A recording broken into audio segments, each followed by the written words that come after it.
doe seu like e compartilhe com amor, em reconhecimento ao trabalho feito com dedicação e carinho. Esta obra é inédita no YouTube. Nota explicativa. O leitor notará que apenas demos uma olhada rápida nas fábulas do livro iniciático, sem prejuízo de dar-lhe atenção exclusiva outro dia.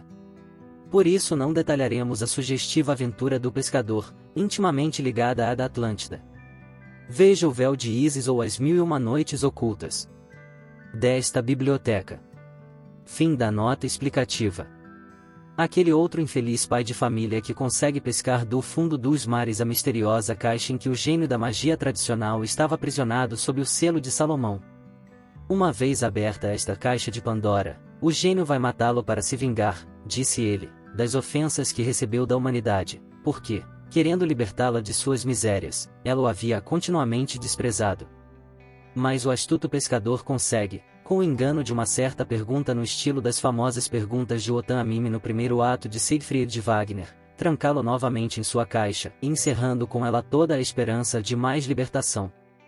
Por isso, o gênio conta ao pescador algumas belas histórias, a do doutor de Durban, a de O Marido e o Papagaio, a do Vizir Castigado, em cujo inalcance não podemos parar, nem sobre o lançamento das redes no mar água. E a pesca dos 4 peixinhos dourados, simbolismo das 4 raças humanas extintas antes de nossa 5ª raça, e do Príncipe das Ilhas Negras, do qual fizemos o devido uso em outro lugar. Nota explicativa.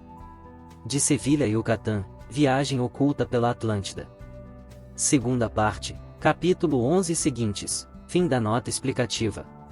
Basta indicar aqui que todos os A Lenda do Pescador é Rina desde o momento em que o gênio o leva a lançar as suas redes num certo lago secreto, escondido no jardim mais pitoresco que se pode encontrar, e que, apesar de estar do outro lado da montanha que dominava o capital, nenhum dos que nela nasceram jamais a tinha visto, nem as 4 espécies de peixes do lago, o branco, o azul, o vermelho e o amarelo, respectivas representações das 4 grandes raças ancestrais da nossa 5ª raça, a ariana.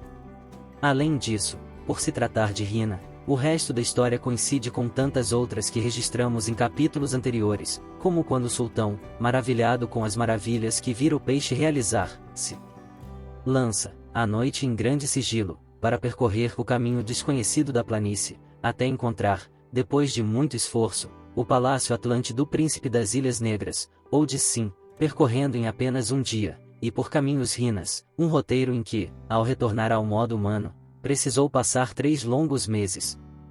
Continuar detalhando essas sugestivas lendas iniciáticas das Mil e Uma Noites seria difícil, porque nem mesmo saberíamos escolher bem. Nosso objetivo aqui limitasse, então, a lançar um rápido olhar sobre a obra sublime, contando com o conhecimento que todo homem iluminado deve ter dela. Quem, por exemplo, não se lembra da lenda de Aladim ou Aladdin, o bom Ungina, o Rina de Alá? Ela sozinha seria suficiente para provar a intenção deste capítulo. Com efeito, um ser puro, uma criança, na linguagem iniciática todos aqueles que começam a trilhar o caminho são chamados de crianças, filho de um alfaiate, que significa um homem santo que conhece os Shastras, ou versos sagrados védicos, ele conhece um feiticeiro, que tenta usá-lo no projeto de roubar uma certa lâmpada maravilhosa, do conhecimento iniciático, escondida ali nas cavernas das montanhas mais distantes. Chegando ao local, após a penosa viagem, a criança, em virtude do anel do mágico, levanta uma grande laje branca e entra, corajosamente, no subsolo, onde, após 1000 prodígios, como os que o coronel Olcott nos narra em outro lugar, de gente do outro mundo, capítulo 1, e referindo-se a outro menino de Bombaim que também consegue descer pelo mesmo caminho ao mundo dos Rinas, está rodeado de um verdadeiro paraíso, à maneira de aqueles que anteriormente vão descritos. Ele vê o pássaro que fala, como Siegfried de Wagner viu e ouviu sob a tilha, a fonte que flui com ouro e a árvore que canta. Uma prova entre 1000 da influência da lenda parsi temos na seguinte passagem, que percorre os livros de história. Tesias, de Gnidos, acompanhou Ciro, o jovem, contra seu irmão Artaxerxes Mnemon, e viveu 17 anos na corte dos reis da Pérsia. Ele escreveu uma história deste país em 27 livros, e outro análogo da Índia. Esta última obra conhecemos apenas por um extrato de fóssil em sua biblioteca. Nela vemos uma fonte que todo ano era enchido com ouro líquido, que era recolhido em vasilhas de barro, para que pudessem ser quebradas para que o ouro endurecesse. Ali, diz o trecho de Photius, está um monstro, o Mastigora hindu, ou Mastigaura, Mastiavatar ou Avatar tartaruga, que tem rosto de homem, tamanho de leão e pele vermelha. Como cinábrio, finalmente, a seguinte história maravilhosa é contada lá e nas montanhas da Índia, onde crescem os juncos, há uma nação de cerca de 30.000 homens, cujas mulheres dão à luz apenas uma vez em suas vidas. As crianças nascem com belos dentes, homens e mulheres têm cabelos e sobrancelhas brancos desde o nascimento, até os 30 anos. Os homens têm cabelos brancos em todo o corpo, mas nessa idade eles começam a escurecer e, quando estão perto dos 60 anos, seus cabelos são completamente pretos. Têm 8 dedos em cada mão e outros tantos nos pés, são muito pequenos, e o rei dos hindus, nas suas incursões militares, está sempre acompanhado por 5.000 destes, arqueiros e besteiros. Os famosos namoros, de Pizarro, as orelhas são tão compridas que se tocam, de forma que cobrem as costas e os braços, até os cotovelos. Tésias, imperturbável na tarefa de contar tais fábulas, protesta por ter visto com os próprios olhos fatos semelhantes aos de que se refere, e garante que se não temesse ser taxado de falso, teria contado histórias ainda mais maravilhosas. César Cantu, História Universal. Tésias era um grande médico e cortou Heródoto em pedaços. Ele se assemelha a Hecateus de Mileto, Fericídes de Ciros e Caron de Lampsaco. Como Harpócrates, ele escreveu mais tarde sobre as mentiras da história de Herodes, na qual encontramos a história antiga. Fim da nota explicativa. Finalmente ele rouba a lâmpada maravilhosa, e através dela ele sabe as perversas intenções do feiticeiro, que, astuciosamente, consegue sair trancado no porão, enquanto ele, graças à lâmpada e ao anel, magicamente alcança todas as riquezas que se podem desejar neste mundo. Quem não se lembra, também, as aventuras de Sindad, o marinheiro. O ave roque que o leva velozmente pela região do ar até o fazer conquistar um verdadeiro velocino de ouro, nada mais é do que o famoso ave fênix dos gregos, o pássaro garona do Parsis, o ave li do grande poema chinês do Li São, Cavernas, p. 210, e no qual o poeta pré-cristão visita as remotas solidões iniciáticas do Tibete, retornando então a este submundo dos homens, tão ricos em bens como em espírito, porque se sabe que a sua miséria física nada mais é do que karma, reflexo ou consequência da sua miséria moral, e por isso, como diz o Evangelho, devemos apenas procurar a reino de Deus e sua justiça, Gina mundo do ideal, que o resto nos será dado por acréscimo, se as riquezas físicas vierem, com efeito, sempre ao mesmo tempo que as morais, e não depois, rezar neste mundo rezar nas rinas, seríamos virtuosos, por egoísmo, ou seja, careceríamos de qualquer virtude efetiva e com base na renúncia ao sacrifício. E, conto após conto do grande livro, em todos eles aparecem os nomes dos rinas, seus jardins encantados, seus tesouros inéditos e sua perfeita libertação enedimensional de nossa triste prisão de matéria física, impenetrável para nós como tal, mas perfeitamente penetráveis para eles, como seres hiperfísicos, e a partir dos quais podem estabelecer suas proteções espirituais sobre os justos, dos quais tal mundo é. Tal é a história do heróico príncipe Seif al-Muluk com a filha do rei dos gêmeos, pois é uma das lendas orientais que mais alude ao possível consórcio espiritual de rinas e homens, apesar da barreira natural que se interpõe entre esses dois raças de seres. Nesse sentido, é extremamente interessante e de valor inestimável. Vamos resumir em poucas palavras. Seif e Said eram dois amigos inseparáveis, filhos, um do rei do Egito e outro de seu vizir. Ambos foram concebidos de forma quase milagrosa, de mães estéreis, graças ao conselho do rei Salomão, que havia fornecido para o príncipe seu anel, o ouro do pensamento, e uma caixa misteriosa, contendo um vestido feito de asas de borboleta, imaginação, e para o filho do vizir uma espada forte e uma lança forte. Nota explicativa. Isso completa o simbolismo salomônico de 108 ouros, taças, espadas e clavas, aos quais já aludimos tantas vezes. Aberta a caixa pelo príncipe, vê retratada no véu do vestido, véu de Isis, a imagem de uma beleza sem igual no mundo, e a da fada Lamal de Badial, filha de Nahual, filho de Sharuk, primeiro rei dos gêmeos crentes que moram na ilha de Babel, no jardim de Irem ou Irã. Junto com Said, o jovem partiu em busca da fada por todo o mundo, sem encontrar nenhuma dela que lhe desse um motivo em lugar nenhum, passando por todas as amarguras e provas que são de rigor nesses casos. Entre essas provas há algumas que merecem ser meditadas, como quando certos gênios maléficos foram colocados montados em vários de seus companheiros, obrigando-os a servir de cavalo, simbolismo dos vícios, pelo qual os elementais do mal se apoderam dos homens, tratando-os como animais. Só bebendo vinho, isto é, o licor sagrado do somo ou a embriaguez transcendente da virtude, é que podiam libertar-se deles, matando-os. Há também a lenda correspondente do Ciclope Polifemo, etc. Fim da nota explicativa. Antes que ele tivesse que resgatar a senhora Daulet Chatum de sua escravidão.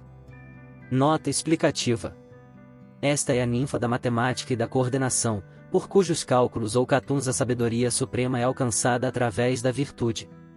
Este nome de Catum seria suficiente para estabelecer o parentesco pré-histórico de mexicanos e berberes, como estabelecemos em outro lugar. Sua irmã de leite, e uma vez que ele alcançou a felicidade suprema de encontrar a fada de seus amores, uma grande disputa começou entre os bons e os maus gênios, dos nililoítas, os vermelho-azuis, para saber se um mortal, para grande como era, poderia ligar seus destinos com uma fada, mas graças a Daulet Chatum, ou seja, a ninfa da matemática, a ligação é admitida pelo Rei dos Gênios. Aqui está a alma do precioso romance Os Micromegas, de Voltaire, onde um seríaco e um satumiano, de várias centenas de braças de altura, visitam este submundo, onde encontram animálculos, homens, que sabem matemática. Fim da nota explicativa. E Seif al-Muluk se junta a Badial Yamal, e sua irmã Said com o admirável Daulet Chatum, para que o reto espírito de justiça que preside a matemática transcendente possa aconselhar sobre os destinos do mundo. Outra prova, finalmente, do caráter simbólico matemático de Daulet Chatum é dada pela lenda quando diz que o espírito do mau humor que a havia encantado no Palácio Negro, entre o céu e a terra, era inatingível para todos os mortais, pois estava escondida no peito de um misterioso pássaro, a unidade única, alma do mundo, um pássaro que, por sua vez, estava encerrado em 7 caixinhas, as 7 dezenas do sistema septesimal, típico de todos os símbolos de Uleste, estas 7 caixinhas em 7 caixa, as 7 centena, e estas, por fim, num sepulcro de mármore, as 7 milésimas. Nota explicativa. Aqui está uma lembrança da contabilidade do decimal, cujas unidades sucessivas, segundo o imortal Benó, são a dúzia, o bruto, o pacote, a caixinha e a caixa. Fim da nota explicativa. No Príncipe Ahmed e na Sublime Fada surgem, como sempre, os Rinas, os Peri ou Parsi Banu, a saber, 3 príncipes, irmãos, apaixonam-se pela mesma princesa, e, para fracassar no seu processo, o sultão mandou os 3 pelo mundo, para que voltassem no final do ano com algo estranho e raro. Quem contribuísse com o bem mais precioso receberia a mão da princesa como recompensa. No final do ano, cada um voltou com sua preciosidade, ou seja, o segundo irmão, com um tapete, um avião, que se desejava, com o que bastava colocar-se sobre ela e pronunciar certo feitiço, ser arrebatado no ar e chegar ao lugar que se queria, trouxe o irmão mais velho. Um espelho mágico, adquirido na Pérsia, no qual bastava olhar para ver as coisas mais remotas no espaço ou no tempo, e a terceira, que era Ahmed, uma maçã, como as famosas da Escandinava Freia, ou as não menos famosas do Jardim das Hespérides, colhida no Vale de Sogda. Nota explicativa. Sod, mistério. Iniciação, Sodales, sacerdotes. Fim da nota explicativa. Um dos 4 rios do paraíso, que dava o suficiente para cheirar qualquer doente para que recuperasse imediatamente a saúde. Os 3 irmãos, no final do ano, reuniram-se numa cidade ainda muito distante da corte e comunicaram as respectivas aquisições, mas qual não seria a dor deles quando, ao experimentar o espelho mágico da mais velha, viram com ele que a princesa tão cobiçada pelos 3 estava morrendo às vezes. Imediatamente os irmãos voam, rápidos como um raio, no tapete do segundo e, graças à maçã do terceiro, conseguem restaurar a saúde da princesa. Perplexo o sultão porque sem nenhuma das 3 coisas sua filha teria morrido, ele se refere a dar a mão à prova do arco, tão comum entre todos os povos antigos. A princesa se casaria com aquele que lançasse sua flecha mais longe. Nota explicativa. Na Odisseia, esse foi o meio pelo qual Odisseu se deu a conhecer, ganhando a mão de Penélope. A passagem é idêntica à que também se lê em The Light of Asia, de Edwin Arnold, sobre o príncipe Siddhartha quando este quis tomar uma esposa. A flecha do primeiro príncipe de nossa história atinge a perfeição monástica, a segunda a perfeição humana, maior indiscutivelmente quando merece a mão de uma princesa simbólica.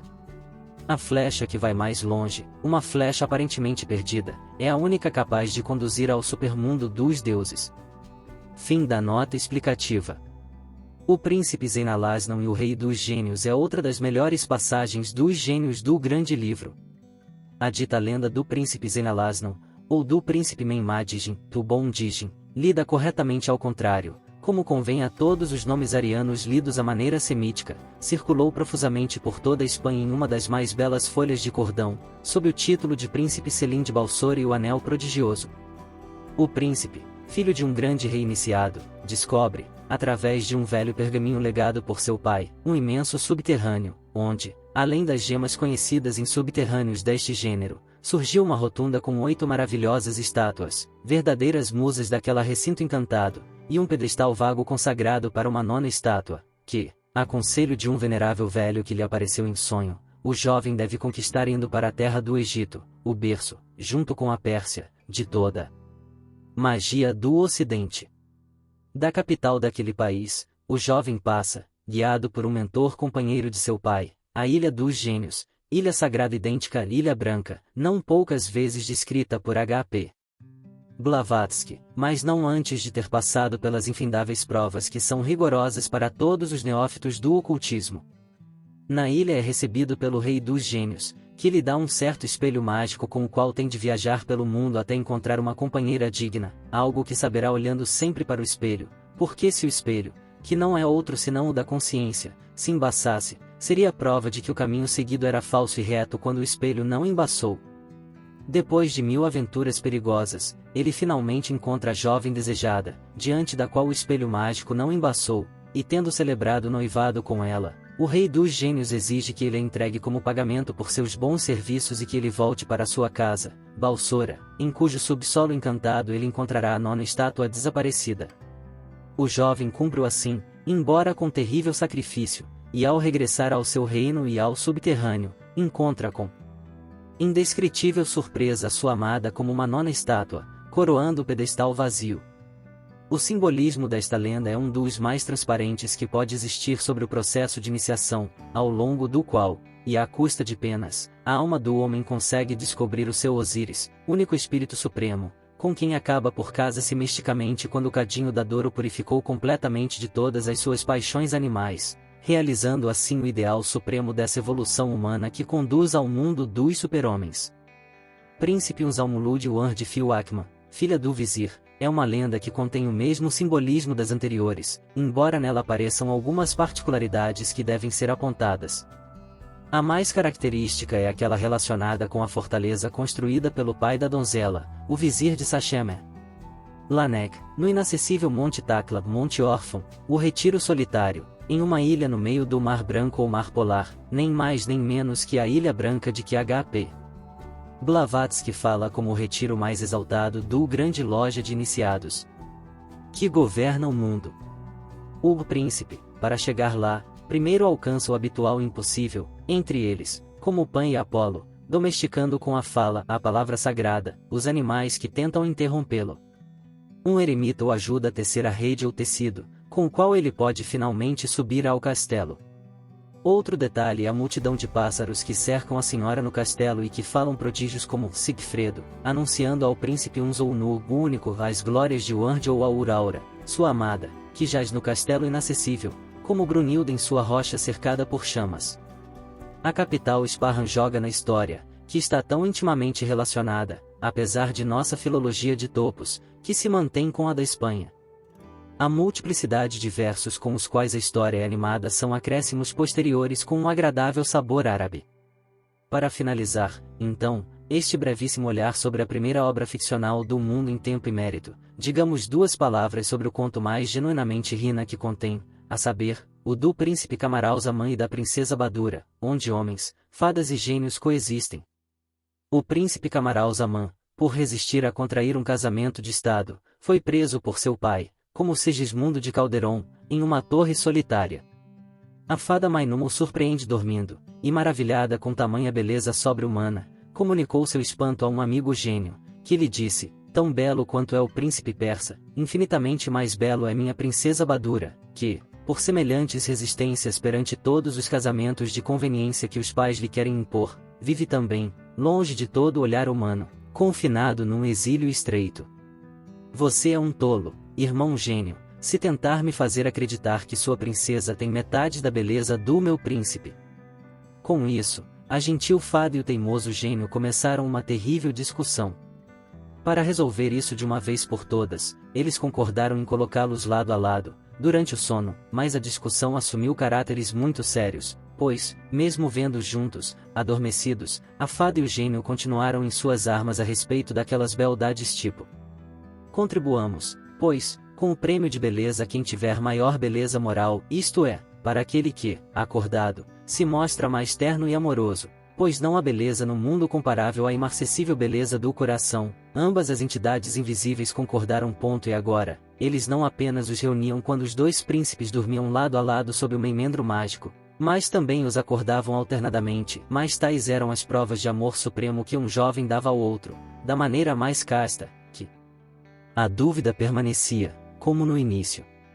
É inútil acrescentar que tanto ele quanto ela já estavam acordados e cada um em seu reino, que estava a milhares de léguas de distância, confessou o maravilhoso acontecimento a seus respectivos pais, mas o problema que se apresentava aos dois amantes parecia insolúvel. Como encontrar, de fato, para a princesa, o príncipe enamorado de seu amor dos sonhos? Eis a série de aventuras, todas iniciáticas, e todas segundo as lendas, que o leitor poderá encontrar admiravelmente descritas no texto em questão, até ao dia em que, após 1000 agruras e conflitos, os dois amantes puderam ver-se nos braços do outro e seja muito feliz. Nosso propósito em recordar a bela lenda oriental não vai além, pois se limita a apontar um dos fatos mais estranhos e inexplicáveis, que sempre precedem o amor verdadeiro e que se condensa no famoso ditado castelhano que casamento e mortalha, eles descem do céu, isto é, que dependem absolutamente do misterioso jogo do destino, que o vulgo chama de acaso. Porque, lei orgânica desconhecida, a puberdade costuma começar, em ambos os sexos, com sonhos premonitórios, de emoção inexprimível, como se neles brincassem fadas e gênios, digamos, à maneira dos famosos íncubos e súcubos da literatura eclesiástica. Porque como, já na realidade, o ferimento daquela flecha instantânea de Cupido, o deus menino, louco e cego, decidindo num instante todo o futuro dos feridos por tal flecha. Eis-nos, pois, mais uma vez e sempre perante o problema do amor, o eterno problema, e no qual mais do que em nenhum outro do nosso mundo actuam os seres invisíveis do submundo e do supermundo, como disse o grande teosofista português Visconde de Figanieri. Amor, que é maior que a morte, pois a mata em vida, é todo o nervo do imenso poema em prosa dos parses primitivos, mas o amor com letra maiúscula, aquele amor que, partindo do sagrado lar ariano em que o Brahman é o pater familiae é sacerdote em união com a mulher, o filho, a filha e o estrangeiro protegido, eleva-se acima do próprio sexo. Símbolos e emblemas já transcendentes de um mundo superior ou rina, que nos espera piedosamente depois daquele dia solene em que, deixando para trás a carne, que é filha e mãe do sexo, o casto mistério das 1001 noites, isto é, bem traduzido, o véu de Ísis. Fim deste capítulo.